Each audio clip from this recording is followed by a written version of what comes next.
that you know pretty quickly what that story is going to be, and then the rest of the writing time is the research, the character? I mean, in other words, do you have the framework first and then fill it up, or do you fill it up and then try to find the framework? Oh,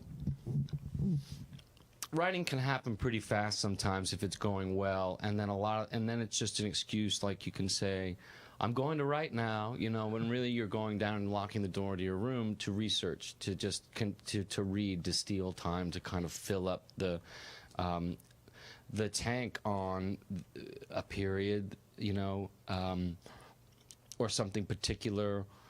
You know, this film has very particular things that it's based on. So getting to know that as best as I could is time well spent. Probably time better spent than actually typing. Because that actual writing can happen very, very fast if you feel comfortable that you're kind of connected with that period and that time and those people. It was a great question. I don't think that I've answered it. No, I think you've answered it. So then as you go back and do the research, does that end up revising what you've written? In other words, does the tail start wagging the dog? Oh, right. Well, sometimes, but sometimes you know, listen, sometimes you come across something that's just too good. You've got to grab it. Some little story that you hear, and it fits what you're doing, you know, and that's just luck. I mean, it's not luck. It's whatever it is. Whatever rivers led you together, there you are. You've got a story that's perhaps half-baked, or kind of maybe a little more than half-baked, and suddenly something from research kind of comes along into your life that does connect to it. It's not completely random or out of the blue, and you think, my God, this is waiting for me to discover it. Here it is, and you're combing through something, and it's a turn of phrase, or it's a story about somebody, or you're seeing letters to the editor in some old newspaper, and you feel as if your characters are speaking back to you, or they're characters that match up with some creation that you've had. And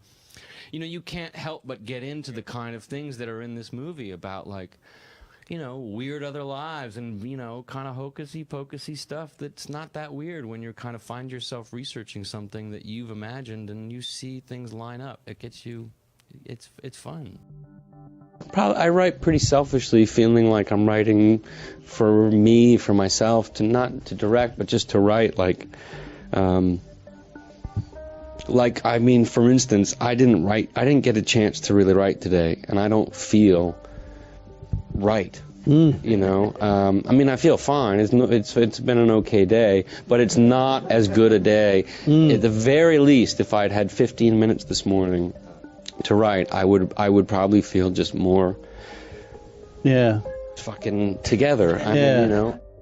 Maybe I read it somewhere. I think I read it about Ernest Hemingway, who I like. I mean, it's not one of my favorite writers, but just like when I remember reading about writers, that he had a regiment of writing every morning and things like that. I remember reading that and feeling like, oh, I should try that, and it worked for me.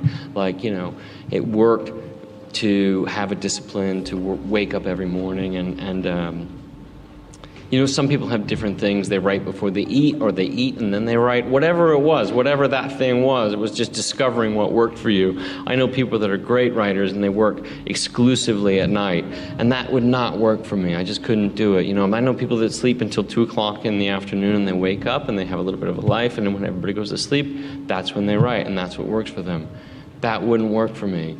But I've found the things that have worked for me, and I've stuck with them. I mean, I don't do them every day, but when I do them every day, that's when it feels like I'm at work, and that's when it feels good. If I've ever had a theme in mind, I mean, usually that's just like the worst. You're kind of, then you know, you feel yourself writing. And there's nothing worse than that feeling of kind of chasing after a theme. I mean, that's always like writing at its worst for me, you know. The best things kind of become something and you're just happy it's there. It's just the better way to go in terms of getting better writing is having two characters that are more opposite, you know, that way you get more traction and stuff. But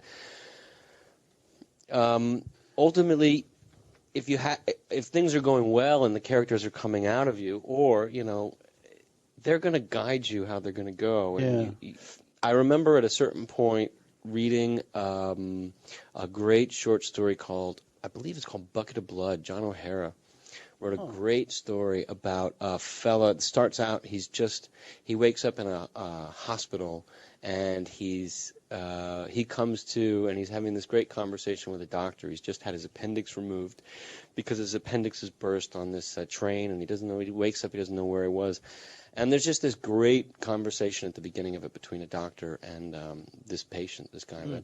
And I started to transcribe. I just wrote it down in script form, thinking, oh, maybe this would be an adaptation or something. Or, as I've done before too, you sort of steal something if you're bored and you got nothing to do. Yeah. There's no better exercise than just write somebody else's words down to see how they look typed out, just to get you inspired again or to get it moving. And that's what I was doing with the John O'Hara thing. And by the look of it and the sound of it, it seemed to fit with some of these other things that I had lying around. So that character started to come more and more, and you just start finding pieces of them, and you hope that they start to talk to you, talk back at you in a weird kind of, it sounds hocus pocus, but it's like a weird kind of seance. You hope that you are not there at a certain point, that they're just doing the work for you.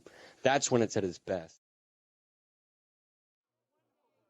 Really, all of it. I mean, we all have families that we, have to figure out and deal with and try and explore what went wrong or what's going on. Is that what interests you the most, a sort of sense of the angst or the dysfunctionality of a life? Sure. Yeah. Yeah. Because that's where the interesting stuff is. It's I think that, families are just endless, juicy ammunition for great stories, They're never going to let you down for good drama or good comedy. But here's what else they say about you, is that they say in talking about you that you love your characters, and it's all on the screen, Yeah. You're not too critical of these people. You just show who they are. Yeah. And that this is a director who loves these characters, or a writer who loves these characters, right? Yeah, and I think it's true. But I think it comes from the fact that when I write movies, I write them for very specific actors, and these actors are my friends.